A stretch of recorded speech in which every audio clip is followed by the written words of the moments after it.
Então, nesse exercício, eu vou mostrar para vocês algumas questões de cálculo de limite de sequências, usando diferentes abordagens.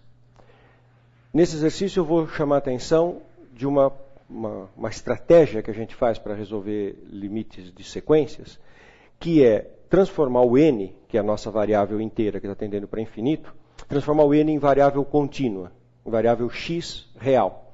E a ideia de fazer isso é que a gente pode usar todas as técnicas dos cálculos básicos de funções da variável contínua x para fazer o limite da nossa sequência. Então vamos pegar o primeiro exemplo.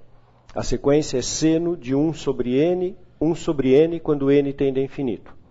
O que eu faço para resolver esse item A é considerar a função da variável x, seno de 1 sobre x, 1 sobre x.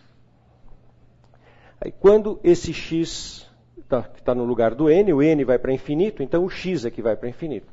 E o que eu preciso calcular é o limite para x tendendo a infinito, do seno de 1 sobre x sobre 1 sobre x. E esse limite é um limite lá do cálculo inicial, dos cálculos iniciais, é o limite fundamental do seno de x sobre x. Observe que se eu chamar esse 1 sobre x de y, aí isso pode ser escrito como limite seno de y sobre y, o x está indo para infinito. Quando o x está indo para infinito, o y está indo a zero. Limite para y tendendo a zero, seno de y sobre y, é o limite fundamental, que dá 1. Então, o que a gente pode dizer sobre esta primeira sequência? Que ela tende a 1. O limite dessa sequência é uma sequência convergente que converge a 1. E esse tipo de ideia, de transformar em variável contínua, serve para outros exemplos. Vou mostrar uma outra, a mesma ideia, mas com uma outra técnica no item B. A nossa sequência agora é ln sobre raiz quadrada de n. Então eu vou olhar para a função da variável contínua, f de x, ln de x sobre raiz quadrada de x. O que eu vou fazer aqui? Quando eu olho para essa função e eu olho para o limite que eu quero calcular, x tendendo a infinito, limite para x tendendo a infinito, de ln de x sobre raiz de x, eu caio numa indeterminação, porque quando o x tende a infinito, o ln tende a infinito, a raiz tende a infinito. Infinito sobre infinito. Mas para esse caso de indeterminação, infinito sobre infinito, ou zero sobre zero, são indeterminações para as quais a gente pode usar o teorema de L'Hopital. E o que diz o teorema de L'Hopital? Que ao invés de calcular esse limite, eu calculo o limite para x tendendo a infinito das derivadas. Então eu derivo em cima, derivo embaixo. Não é derivada do quociente no teorema de L'Hopital, é o quociente das derivadas. Derivada do ln é 1 sobre x.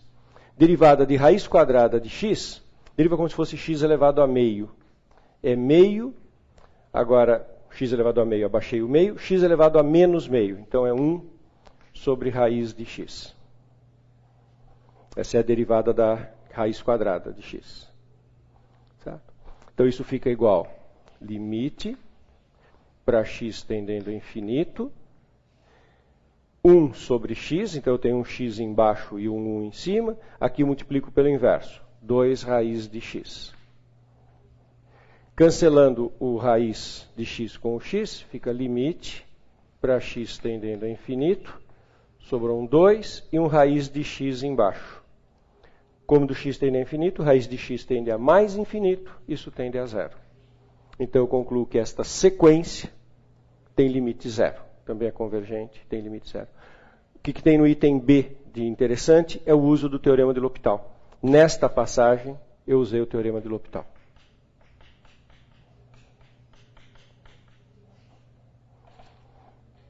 O item C vai ter um outro truque que a gente usa muitas vezes. No item C, a sequência, a n é raiz índice n de n. Quer dizer que a nossa sequência, a n, raiz índice n de n, é n elevado a 1 sobre n.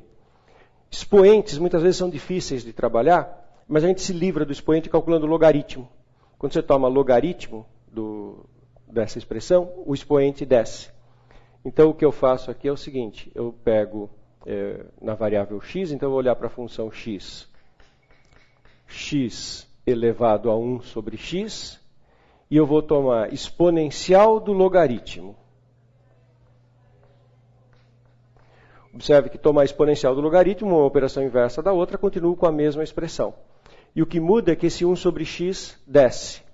Então fica e elevado a ln de x sobre x. Esse x no denominador é porque o expoente 1 sobre x veio aqui para frente, então ficou x no denominador. E fazendo exatamente o mesmo raciocínio que eu fiz no ln de x sobre raiz, se eu aplico aqui, faço o L'Hopital de novo, derivada de 1 sobre x dá 1, isso tende a 0. Então isso tende e elevado a 0, que é 1. Portanto, a nossa sequência a índice n, raiz n de n, tende a 1. Todos esses exemplos, o que tem de interessante? Eu chamei a variável n de variável x e usei as coisas básicas dos cálculos anteriores para resolver os exercícios.